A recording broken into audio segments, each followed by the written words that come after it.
जरा सोचिए, ये कितना हैरान कर देने वाली बात है कि अनजान नंबर से आपको मिस कॉल आने के बाद आपके बैंक अकाउंट से आपके पैसे गायब हो जाते हैं। जी हाँ, एक ऐसा ही बहुत बड़ा स्कैम जो है हमारे सामने आया है। नमस्कार, मैं हूँ प्रिया और आप सभी का let's crack UPSC CSC channel पे स्वागत करती हूँ। क्या है ये स्कैम, जानेंगे इसके बारे में और डिटेल डिस्कशन करेंगे। देखिए, ये जो स्कैम स्टूडेंट्स हमारे सामने आया है, इसका नाम है सिम स्वैप स्कैम। ठीक है, और इससे बचने के क्या तरीके हो सकते हैं, इसके बारे में भी आज हम चर्चा करेंगे। तो चलिए शुरुआत करते हैं। देखिए, अनजान नंबरों से मिस कॉल आने के बाद लोगों के बैंक खाते से पैसे गायब हो रहे हैं, ये इंडियन एक्सप्रेस के एक आर्टिकल में हमारे सामने आया है। ठीक है, साथ ही मैं आपको ये भी बता देना चाहती हूँ कि दिल्ली की एक वकील ने ऐसा दावा किया है कि ये जो सिम स्वैप है स्टूडेंट्स, सिम स्वैप फ्रॉड है, इसके जरिए उन्हें 50 लाख रुपए का जो है नुकसान हो गया है। तो देखिए, बहुत बड़ी रकम है ये 50 लाख एक मिडिल इनकम फैमिली के लिए। ठीक है, तो इंडियन एक्सप्रेस में एक रिपोर्ट के अनुसार महिला को एक नंबर से 3 मिस कॉल आया। ठीक है, और जब जो महिला हैं, जब एक बार दूसरे नंबर से उनको कॉल आया तो उस व्यक्ति ने उनसे ये कहा कि वो कुरियर के लिए कॉल आया था। ठीक है, रिपोर्ट में ये कहा गया है कि महिला ने फिर अपने घर का पता जो है वो साझा किया। इसके बाद 35 वर्षीय महिला को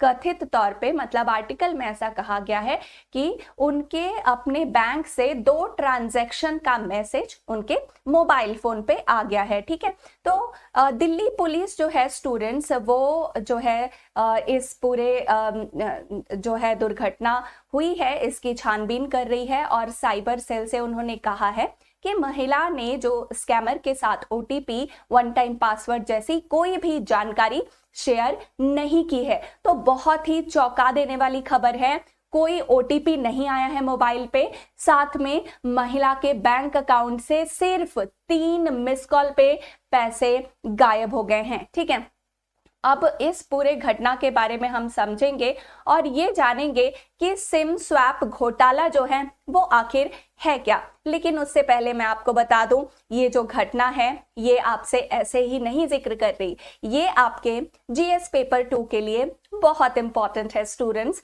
यहाँ पे सुरक्षा मुद्दे और साथ ही साइबर सुरक्षा से जुड़े हुए मुद्दों पर आपसे सवाल किया जा सकता है। ठीक है, और इससे पहले हम पूरे घटना को समझें, आपको मैं ये भी बता दूं कि यूपीएससी जो है वो हिंदी मीडियम स्टूडेंट्स के लिए और रिपीटर्स बैच के लिए नए कोर्सेज शुरू हो चुका है अनअकैडमी पे।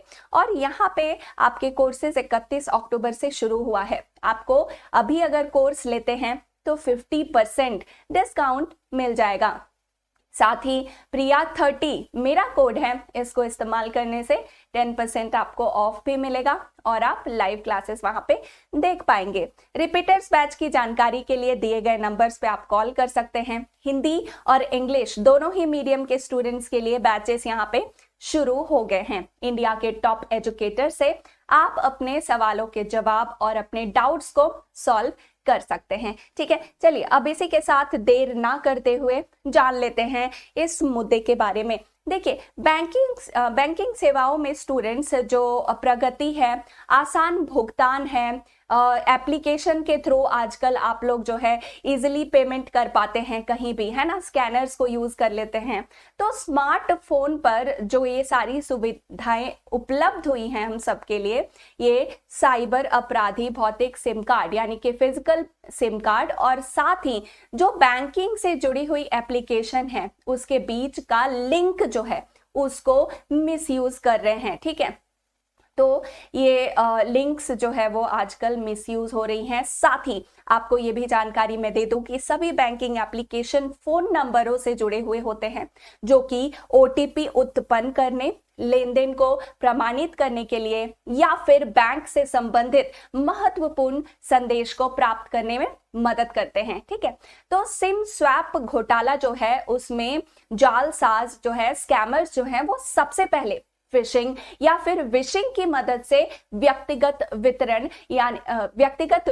यानी कि आपकी जो पर्सनल डिटेल है, पर्सनल इंफॉर्मेशन है, जैसे कि आपका फोन नंबर, ठीक है, आपका जो बैंक खाता है उसका विवरण, उसकी सारी जानकारी और ये सारी जो आपकी पर्सनल इंफॉर्मेशन है, जो सिक्योर्ड आपकी चीजें हैं, उस सभी के बारे में ये लोग पता लगा लेते हैं। ठीक है, अब फिशिंग क्या है?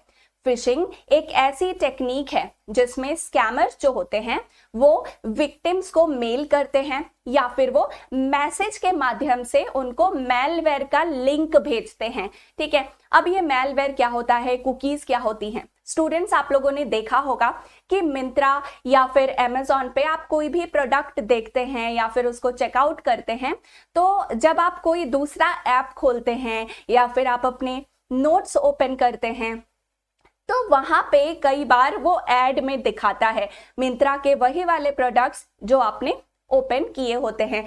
तो इसे कुकीज कहते हैं। कुकीज की मदद से वही प्रोडक्ट आपको दिखाया जाता है जो कि आप खोल चुके होते हैं, जिसको आप सर्च कर रहे होते हैं। ठीक है, तो मैलवेयर भी इसी तरह से आपके ईमेल या मैसेज में जो है लिंक्स और वायरस जो है वो सेंड कर दिया जाता है आपको आपके फोन पे। ठीक है, अब एक बार आप जब इस लिंक को खोलते हैं तो मैलवेयर पीड़ित की सारी के सारी निजी जानकारी जो है वो चुरा लेता है। वो आपके फोन से सारी पर्सनल इंफॉर्मेशन ले लेगा। ठीक है, फिर क्या करेंगे ये जो स्कैमर्स हैं, ये जालसाजी के जरिए डुप्लीकेट सिम हासिल करेंगे और फिर सभी के सभी आपकी जो संदेश है, आपके जो विवरण है, वो स्कैमर्स के पास चले जाते सॉरी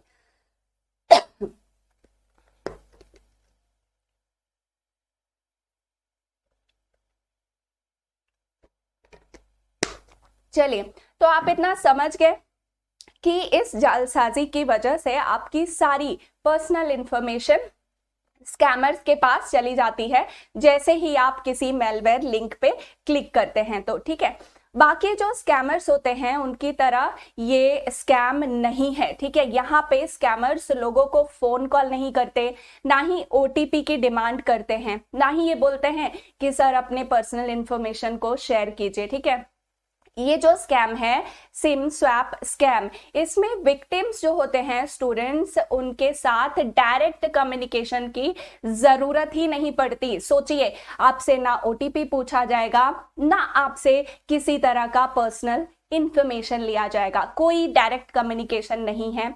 स्कैमर्स जो है विक्टिम्स को मिस कॉल देते हैं ताकि वो अपना फोन छोड़ दें और खोई हुई नेटवर्क कनेक्टिविटी को इग्नोर कर दे। ठीक है, अब ये कहा जाता है कि ये जांचने के लिए आरोपी जो है पीड़ित के मोबाइल पे विक्टिम के नंबर पे कॉल करते हैं। ठीक है, और कॉल करने के बाद जब सिम स्वैप हो जाता है तो फिर वो आरोपी को पूरे के पूरे सिम पे नियंत्रण हासिल कर लेते हैं। ठीक है, आप कई बार ये देखते होंगे, महसूस करते होंगे कि आप कॉल लगाते हैं तो वो डाइवर्ट हो जाता है, वो किसी और के पास पहुंच जाता है, उसी नंबर का कॉल होता है। ठीक है, तो इसी तरह से वो कुछ मैलवेयर जो है आपके फोन में डाल देते हैं और आप उस लिंक को जैसे ही क्लिक करते हैं आपकी सारी इंफॉर्मेशन उनके पास चली जाती है। ठीक है, अब आगे क्या इसमें चीजें दी गई हैं आप लोगों के लिए जो इंपॉर्टेंट है वो मैं आपको बताती हूँ। आरोपी जो है व्यक्ति का पूरा डेटा उल्लंघनों में शामिल हैकरों से या फिर ऑनलाइन पोर्टल से खरीद लेते हैं। अब ये जो डेटा उल्लंघन है इसमें अक्सर जो निजी कंपनियां होती हैं वो बहुत बड़े पैमाने में ग्राहक की डेटा को खो देती हैं। ठीक है, जैसे कि एग्जाम्पल के लिए मैं आपको बताना चाहूंगी कि अप्रैल मंथ में इलेक्ट्रॉनिक्स और फर्नीचर किराए पे देने वाली कंपनी रेंजो मोटो, आप लोगों ने इसका नाम जरूर सुना होगा, उसने एक डेटा उल्लंघन की सूचना दी थी। ठीक है, जिसमें क्लाउड गलत कॉन्फ़िगरेशन की वजह से ग्राहक का यानी कस्टमर का पूरा डेटा जो है वो अनधिकृत पहुंच को स्वीकार हो गया था। ठीक है, तो ये जो सिम स्वैप एग्रीमेंट है स्टूडेंट्स, इससे कैसे आप बच सकते हैं ये भी मैं आपको बताना चाहूंगी। ठीक है, सबसे पहले तो आपको जरूरत है सतर्क रहने की। विशिंग या फिर फिशिंग के तरह मेलवेयर से, इनके हमलों से सावधान रहिए।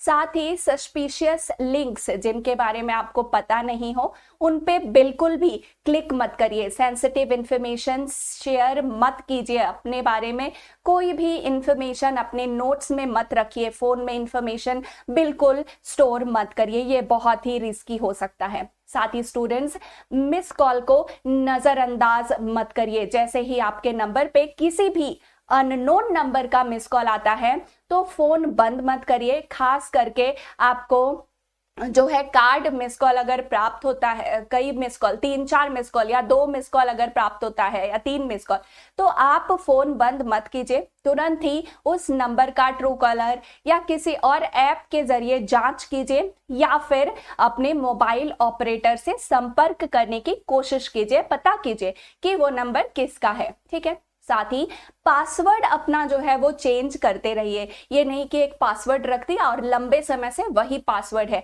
बैंक खाते का पासवर्ड आप कोशिश करिए कि आप बार बार उसे चेंज करें हर 2 महीने पे। ठीक है, अपने फोन में अलर्ट को भी सेट कर लीजिए ताकि आपको बैंक लेन देन से संबंधित जितनी भी इंफॉर्मेशन है वो नियमित SMS और ईमेल अलर्ट के लिए पंजीकरण कर सके। ठीक है, अलर्ट्स आपके फोन पे आते रहेंगे सारी इस तरह की इंफॉर्मेशन से रिलेटेड। और धोखाधड़ी की रिपोर्ट कीजिए। यदि किसी भी अनफोर्सीन सिचुएशन में, अनसर्टेन सिचुएशन में आपके साथ जो है धोखाधड़ी होता है तो आप जो है उसका कंप्लेन करिए। धोखाधड़ी के मामले में अपने खाते को ब्लॉक करने और आगे की धोखाधड़ी को रोकने के लिए तुरंत अपने बैंक अधिकारियों से संपर्क कीजिए। ठीक है, तो ये था बहुत ही बड़ा मुद्दा जो हम सबके सामने आया है। आपको सिर्फ 3 मिस कॉल आता है और उस मिस कॉल के बाद आपके बैंक अकाउंट से पैसे आ जाते हैं। कौन कौन सी चीजें मैंने बताई हैं जिसको करने से आप सुरक्षित रह सकते हैं, उन पे आप ध्यान दीजिए। ठीक है, अलर्ट्स वगैरह सेट कर लीजिए और अपने पासवर्ड्स वगैरह चेंज करते रहिए। ठीक है स्टूडेंट्स, तो आई होप आपको टॉपिक समझ में आ गया। कौन से पर्टिकुलर आपके जीएस पेपर से रिलेटेड है वो भी मैंने आपको बता दिया यहाँ पे। इसी के साथ ऐसे ही अहम मुद्दों के लिए मैं आपके सामने आती रहूंगी, उस पर डिस्कशन करती रहूंगी। तब तक के लिए आप स्वस्थ रहिए, खुश रहिए और पढ़ाई करते रहिए, एग्जाम निकालने की कोशिश करते रहिए। जाने से पहले स्टूडेंट्स, मैं आपको बता देना चाहती हूँ कि अनअकैडमी के UPSC के कोर्सेज शुरू हो गए हैं प्रीलिम्स और मेंस के लिए। साथ ही रिपीटर्स बैच के लिए कोई भी स्टूडेंट जो हिंदी मीडियम में है या इंग्लिश मीडियम में है वो ये कोर्सेज ले सकता है। आप प्रिया 30 कोड का इस्तेमाल कर सकते हैं। साथ ही इसमें और भी कई सारी बेनिफिट्स आपको मिलेंगी। एज ऑफ नाउ अगर आप कोई भी सब्सक्रिप्शन लेते हैं तो उस पे आपको 50% का डिस्काउंट मिल जाएगा। इंडिया के टॉप एजुकेटर से अपने डाउट्स सॉल्व करने का यहाँ पे मौका मिलेगा। तो आप यदि तैयारी कर रहे हैं, कोर्सेज लेना चाहते हैं, तो आप यहाँ पे कोर्सेज को ले सकते हैं। Thank you so much everyone, फिर से मिलूंगी। नमस्कार।